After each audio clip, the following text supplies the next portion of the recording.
Thank you all very much for coming. Let me first say that it's an enormous privilege, honor to be holding the position of the Governor of the Central Bank of Sri Lanka. As I told my colleagues yesterday, when I took up my appointment, this is one of the very great institutions in the country. It's an institution with a very illustrious and prestigious past, and the primary responsibility of the governor is to uphold its reputation and credibility. So, arguably my most important duty is to make sure that this organization's reputation, prestige, credibility is upheld. And I intend to do my best to do that. And clearly I'm also grateful to His Excellency the President for giving me the opportunity to serve as the Governor of the Central Bank of Sri Lanka, and for the support that the Prime Minister and Finance Minister have given to this appointment. Now the appointment has some challenges, but in my view there are great opportunities as well. Because this country, I think, has the potential to have a major leap forward in terms of its development trajectory. Now why do I say that? Because if you look back at the last 50 years, you can argue that this is probably the best chance that we've had. Because I don't know how many of you have done some economic history of Sri Lanka, but from the late 1950s, for about 25 years, the terms of trade of this country declined in a secular way. We were a tea, rubber, coconut economy, and the prices of our commodities fell in a prolonged and sustained way. And at that time, just when those adverse terms of trade effects through those commodity price declines were coming through, our population was increasing very fast. So the surplus in the economy was coming down, the number of people was going up. That made economic management very difficult, and this acted as a big drag on the development prospects of the country. Then also for a period we had inward-looking economic policies, which for a relatively small country is inappropriate. When you have a small domestic market, if you try to center your development on the basis of the domestic market, you don't get very far. So that was another drag on the economic prospects of the country. Then we liberalized the economy, but the prolonged conflict acted as another drag. Now today, if you look around, we don't really have such major drawbacks, major constraints which are holding back our economy. In addition, we are in Asia, which is the most dynamic region in the world. Okay, there's been some slowdown in Asia, partly because China is rebalancing its economy, but it's still the most dynamic region in the world, and we are located very centrally in Asia, very strategically in Asia. In fact, up to now, we have not leveraged as a strategic location. We now have every opportunity to do so, because we have excellent relations with all countries now, and we have every chance now to leverage our strategic location to our advantage. So then, what do we need to do to take advantage of these very favorable conditions? We don't have any big drags on our economic prospects. We have an excellent strategic location. What are the things that we need to do? And this is where the central bank has a major responsibility. The first thing, if we are to get accelerated, sustained development, growth, employment creation, we have to have strong macroeconomic fundamentals. If we look around at all the successful countries, particularly in East Asia and Southeast Asia, they have based their success on strong macroeconomic fundamentals. If you compare our economy over the last 30, 40 years with those economies, you will find that we tended to be a high budget deficit, high inflation, high nominal interest rate, overvalued exchange rate currency. Those countries were diametrically the opposite. They had low budget deficits, low inflation, low nominal interest rates, and an undervalued and competitive economy. So we need to have those kinds of macroeconomic fundamentals. How do we get there? Well, the government has committed itself to a medium-term stabilization program, and it is basing it on fiscal consolidation, particularly strengthening its effort on the revenue side.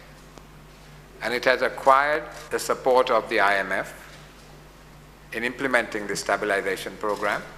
The IMF program does give some money, but it's not very much money. But what it does do is that it has a very powerful signaling effect in terms of adding credibility to the government's stabilization efforts.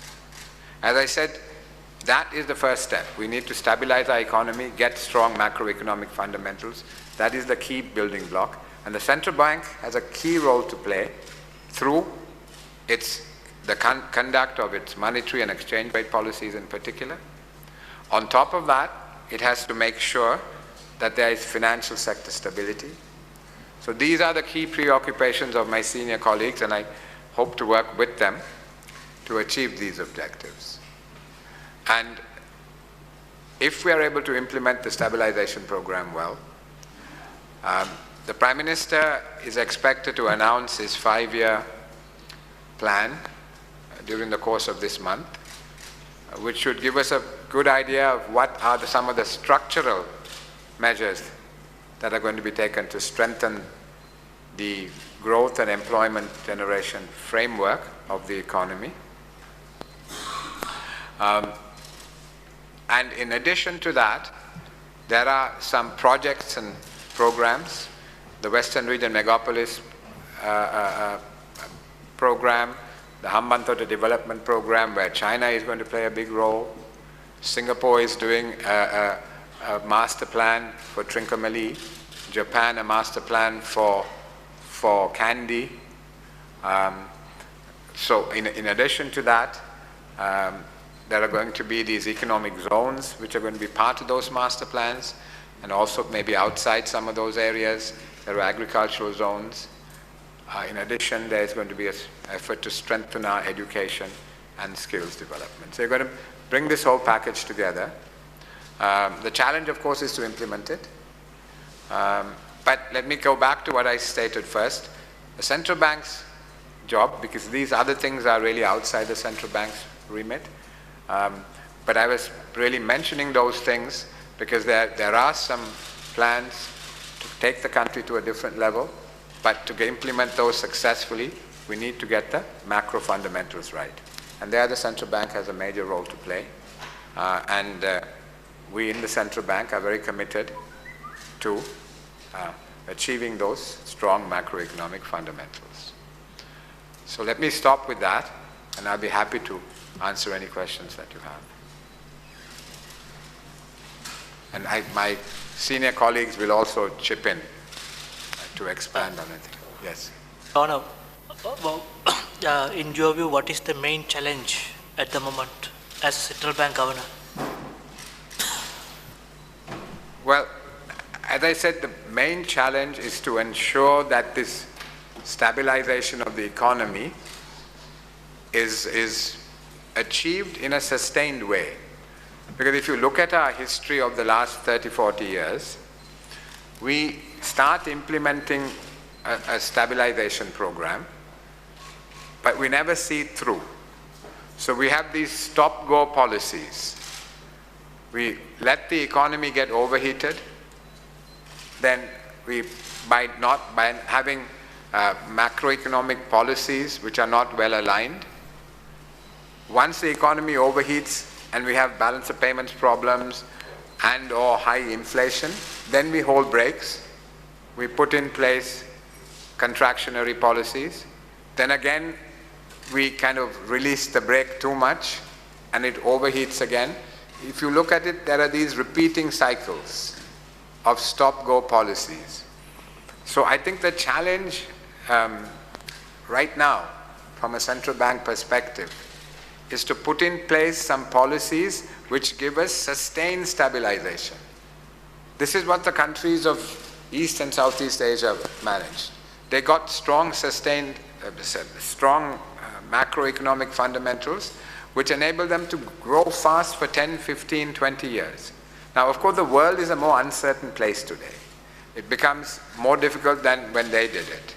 But still, the prospects are there, because as I said, because of our location, because of our excellent relations we have with a number of countries, particularly the countries which have cash in East and Southeast Asia, we too can accelerate our development process.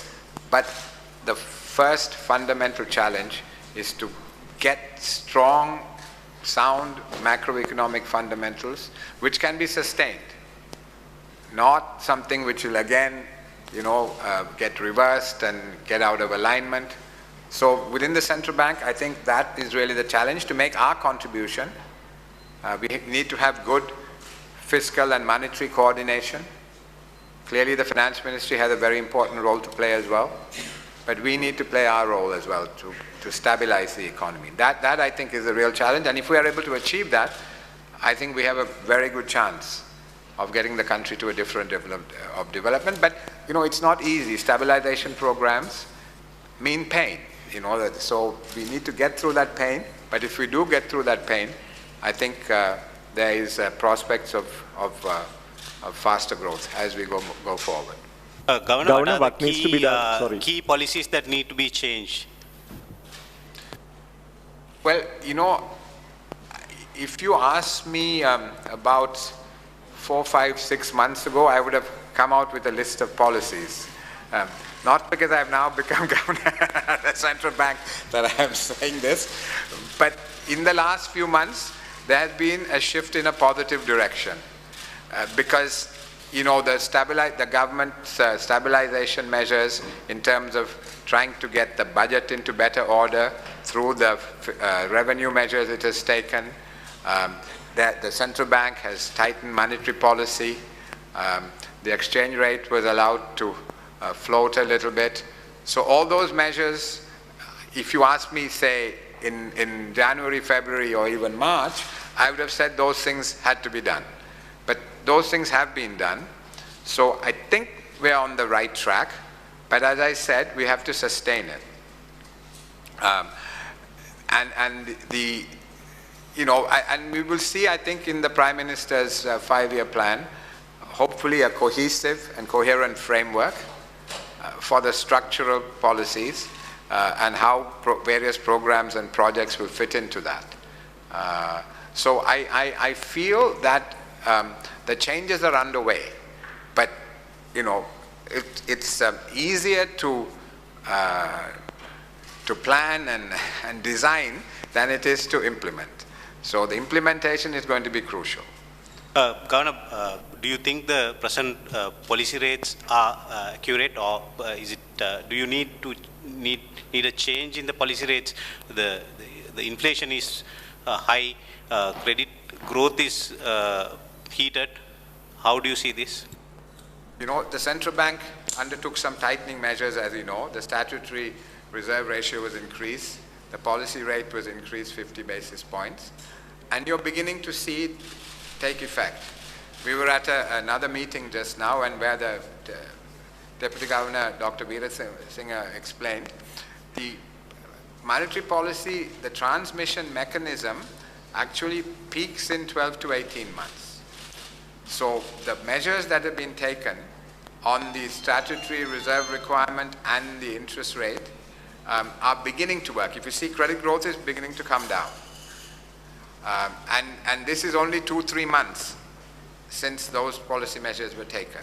So if you look at the historical trend, it still has sort of 9-10 months to run before we see the full effects of the changes that were made. But I think the job of my senior colleagues, myself, as well as other colleagues who are working in these areas, is to monitor the situation all the time, which we will. Because, you know, the world these days is such a fluid and fast-moving scenario you have globally. Those can impact on us as well. So we need to constantly monitor the situation. But some measures have been taken. They seem to be having some effect. So we will watch. AsianMirror.lk